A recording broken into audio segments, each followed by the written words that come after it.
দুই দিনের রাষ্ট্রীয় সফর শেষে ভারত ছাড়ার আগে প্রধানমন্ত্রী নরেন্দ্র মোদী রুশ প্রেসিডেন্ট ভ্লাদিমির পুতিনকে কয়েকটি বিশেষ উপহার দিয়েছেন।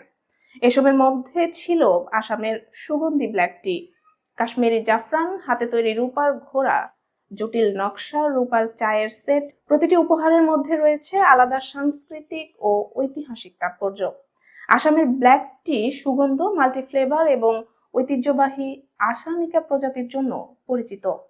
মুর্শিদাবাদের খোদাই করা রূপার চায়ের সেট পশ্চিমবঙ্গের কারুশিল্পের নিদর্শন, যা ভারত ও রাশিয়ার সাংস্কৃতিক বন্ধুত্বের প্রতীক। মহারাষ্ট্রের শিল্পীদের তৈরি রূপার ঘোড়া ভারতীয় ও রুশ সংস্কৃতিতে বীরত্বের প্রতীক হিসেবে দেখা যায় এবং দুই দেশের সহযোগিতার অগ্রগতির প্রতীক হিসেবেও মূল্যায়ন করা হচ্ছে। এছাড়া আগ্রার মার্বেল দাবার সেট স্থানীয় পাথরের কারুশিল্পের নিদর্শন তুলে ধরে।